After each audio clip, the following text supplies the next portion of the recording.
G'day gamers, Wybot here, or Filthy Wybot74 with, believe it or not, Call of Duty Infinite Warfare gameplay. I did have some Black Ops 4 gameplay, but the video was a bit jaggery here and there, and I'm not going to upload that kind of stuff. Now, I've missed this game. I've got on the PlayStation 4, but this is Xbox One X gameplay, and guess what? I got this game for $10.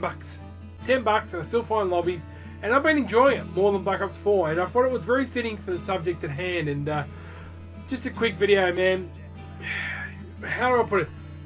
The state of Call of Duty at this current date is not good, and the title of this video is "What is the future for COD hold?" Now, there's a few things which have come up behind the scenes from the community, and more importantly from the studio this weekend, the last couple of days, which is really, believe it or not, people, not really shone too brightly on the whole Call of Duty franchise community, so forth whatsoever. Now, just to give you a bit of an idea, there is issues with Activision, Faze Clan, and Optic Gaming. Now, just before we get into all of those, and you see their little logos pop up on the screen there, ladies and gentlemen, in this gameplay I'm going for a mission. I don't do very well to start off with, but my KD's pretty high up, and you'll see a couple of little sprees here. I do believe you need more skill to play this game than you do Black Ops 4.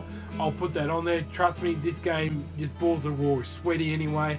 And yeah, whatever, let's just get into gameplay. So if you haven't heard, Sledgehammer Games got the arse. They got fired pretty much, and it was so bizarre on the weekend. Everybody's waiting to hear Modern Warfare 4 for 2019, but we're getting news on the next Call of Duty in 2020, and it's going to be Black Ops 5.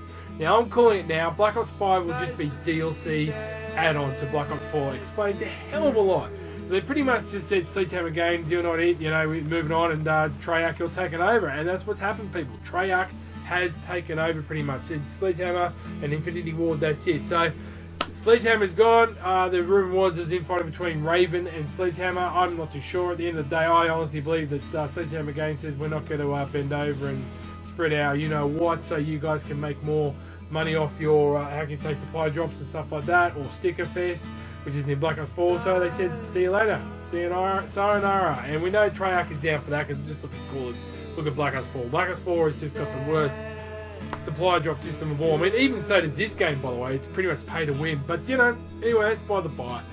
And that's really like, what does this mean? This is huge news. I mean, it's taken them 3 years to do Black Ops 4, and it hasn't really been that great. Even Blackout, it hasn't. So, what's the future for COD in that regards? And let's look, people, this is a stable franchise which has made Activision a lot of money. It's been big for YouTube. Do not underestimate the effect this could have on the whole gaming community. I know you probably think, oh, BS, Wybot, but at the end of the day, people, no. It's going to have a huge effing effect. Supply drops are dropping. Look at me just going off there like full sweaty there, camper there. Go, Wybot, you beast! No. And that's the thing. So, it will have an effect. How it will affect the esports, pro league, all that kind of stuff. Now, you know, I follow that, and some people might go, oh, who cares, who gives a rat's ass? But no, I do. Esports is a good thing for gaming, it's good for the community, it's good for the industry, and if Call of Duty doesn't really pull its weight together, we can lose all that. And then also on to Call of Duty, if you haven't heard the latest. Now, the other sad thing about it is Optic, you know, I'm a bit of an Optic fanboy. Apparently Hex is in negotiation trying to buy the company, they're trying to be sold by somebody else, and that's a brand that he's built up and, you know, really worked hard to get there. And there's a possibility of sales of that, so it's very disheartening to see that kind of business and not do so well. And is that going to have an effect? You bet. Optic is a brand that sells for video games. We just said it in the Gears of War community. Optic is, you know, it's a license almost to print money, but it also gets the games that you like on a platform and make it last longer. Now, we started a couple of maneuvers we didn't like when they got rid of their Halo team, and now they became tossed or something, whatever. They came second or third in the Halo World Championships. But guess what? The Optic company, the franchise where he put on the market pretty much, the Optic company got rid of the Halo team and went for more of a streamer called Courage, and only stayed with them for a year or so. That was very unpopular. They left their Astro brand and went on to Turtle Beach, and that had an effect on the Call of Duty as well, and a bit of negativity. The positivity side made Gears of War a little bit more popular. Do we like that or not? But at the end of the day, people, that's what it does. That's what the whole gist of this video is, telling you all about. And it could be a bad thing if Optic Hex loses that. Optic Hex is a good guy. He's the YouTube community, the gaming and YouTube platform owes him a hell of a lot. Just read the Optic book. If it wasn't for him, people wouldn't have got onto the whole, you know, montage sniping thing and so forth in Call of Duty and made YouTube platform where it is today. All your great platformers, all the great YouTubers you know of are doing so well has started off with gaming, or more importantly, Call of Duty. Like it or not, it's the truth. PewDiePie did Call of Duty videos, so just give you an idea. And then of course, the final thing, which is just a bit of the nasty side of business that comes into the Call of Duty world and to the esports, so forth. Tfue, you know, pretty much suing Faze Clan. Now I know you people are going to think Faze Clan, who gives a rat's ass, but they've once again, like Optic, put gaming and YouTube on mainstream, put it on the map, give the opportunity for people to do the job they love in gaming and so forth. But when you see this kind of nasty side, it doesn't look good or reflect well on the Call of Duty gaming community as a whole. So there are a few things I just want to get off my chest and just pour out there and get people up to speed. I will link a few videos in the description. I do feel sorry for Faze Banks. Yes, a lot of people say he's a bit of a kid, but you've got to understand, as Keemstar said, this is, you know, teenagers that were not businessmen. People say they've been unprofessional, but let's face it, they're teenagers which have made multi-million dollars into a brand and become CEOs, so what do you expect? And they've got a lot of pride and passion in their company, more than so many others. And, you know, I feel sorry for Faze Banks.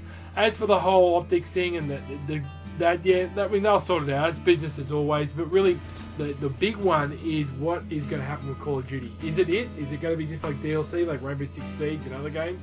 Is there going to be a campaign on it? Because one thing I will tell you about this game here, even though it's pay to win, its connection runs a hell of a lot better than when it did when it launched.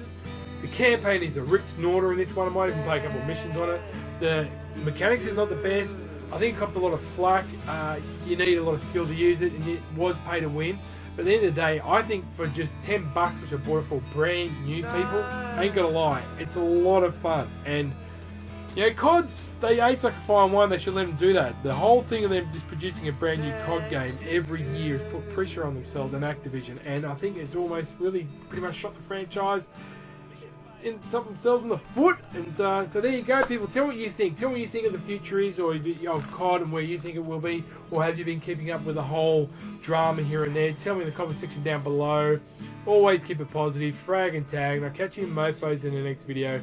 This might be the only video I'm going to get this week because I'm incredibly busy, people, but as I said, hit me up on Xbox Live for a bit of Infinite Warfare gameplay.